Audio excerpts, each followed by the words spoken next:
guys, and welcome back to another of my YouTube videos. If you're new here, you're really welcome. My name's Laura, and this video is one that has been requested by quite a number of you, and it is how UCAS works. So UCAS stands for the University and Colleges Admissions Service, and it's a really important system to be able to use effectively and correctly. It's an independent body that sort of sorts and liaises with you and your choices of universities. So it is important that you know how to use it right. So the first sort of thing to be aware of is the different deadlines for application dates. This can really surprise some people because medicine, dentistry, and veterinary are one of the few subjects that have to be applied for and submitted your application off to your universities by the 15th of October each year. This is a much earlier application deadline than the majority of other university courses, so it's important that you take note of this. So after knowing the deadlines, how do you actually go through the whole process of getting registered, applying, and submitting all of your information? So to get registered with UCAS, you can use the link below in my description to take you to the UCAS website and then go and register. You'll be taken through a set of different processes, like asking for your email, your date of birth, age, name. If you're applying through your school, you might also have to include school details as well. You'll set up your name and you'll also have a password and a buzzword if you get locked out. It's really important that you keep your password safe and your username because it is very specific to you and will be important later on in your application process. So after you've registered, you'll then be asked a series of questions, not all of which need fully answered, but they do quite like if you can answer as many of them as possible. Some of these may include things about your parents and your family's finance situations. They might ask you whether you're thinking of taking out student loans and student finance. And if you do want any help on what they sort of are, I've made a full set of videos all about student finance and loans and grants and things you should be aware of before thinking of applying for them, and also what to do when you're actually having to pay them back.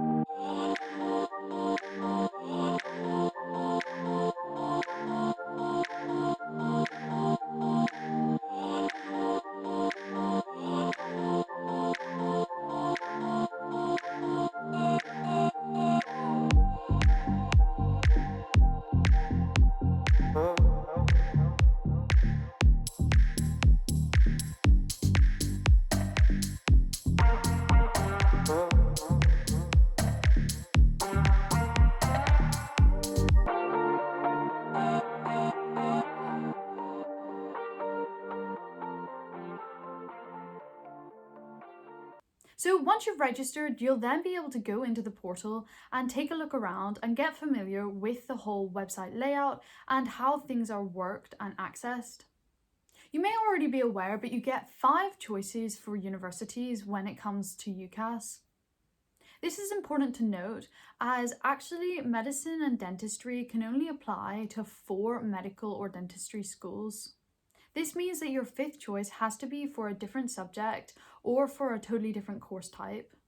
They also have some rules and regulations with combinations of subjects that is also really important to be aware of.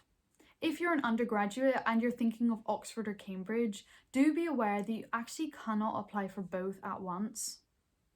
So another step of the process is entering all of your education details. This is a really important part of the process as it will be sent directly to your universities of choice. Remember, you have to include all your qualifications, even the ones that you're not so pleased about. You also have to make sure that they are true and accurate and that you're not altering anything or changing any grades, as they will be also sent copies of your actual certificates and any other grades and qualifications.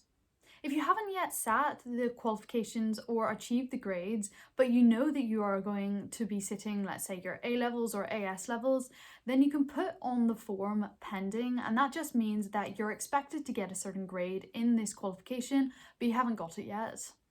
So there's another section all about employment, and this can be completed if you've had any part-time jobs, summer work, or any form of employment at all.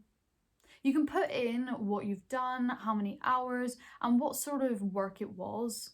You'll need to include things like the company name and address, and the description of the job type that you were doing as well. If you haven't done any work before, don't worry, it's totally acceptable to leave this part of the application form totally blank. It won't affect your application to university at all. So a really important part of the website and the application process through UCAS is your personal statement. You've probably heard a lot about it and have a fair bit of an idea of what it entails, but if you don't, I've made a full video all about how to write a great personal statement, so go and check it down in the description down below. But you have basically 4,000 characters to summarize you and to be sent to all of your universities. So it's important that you spend a good amount of time on it and really fine tune it to make sure that it sums you up in the best light possible. So another part of the website is the reference section. If you're applying through your school or college or through any organisation, you won't be able to access this section as it will be done by the school themselves. However, if you're a private candidate or you're doing this yourself outside of school or college, then you might be needing to go and get some references from people. This can be from employers, from other people outside of your family, and it usually is quite good if you can get people that know you well and will talk about you in a good way and a constructive way as well. You'll need to put in their contact details in case UCAS chooses to get in touch with them, so it is important that you give them fair warning in case UCAS get in touch with them and they weren't expecting it. It's also worth being aware that you do have to pay a fee to UCAS to be able to use their platform. When submitting your application, you have to pay around £20 to £25 depending on the courses you're applying to. Before submitting, it's really important that you check through all of your sections and that you've completed everything as well as you can. This will be sent off and it's hard to alter once it's sent off, as universities will receive it and start looking through it quite quickly. It is really important as well that you do check deadlines and stick to deadlines. Some universities will not consider your application if you don't meet the deadlines of UCAS. So once you've submitted your application to UCAS, it's really important that you then keep a note of your password and all of your important information, and you also keep on top of your emails, as universities may get in touch quite quickly, and also to go and check your UCAS track, which, as the name sort of suggests, is where you go and track all of the progress of your application form.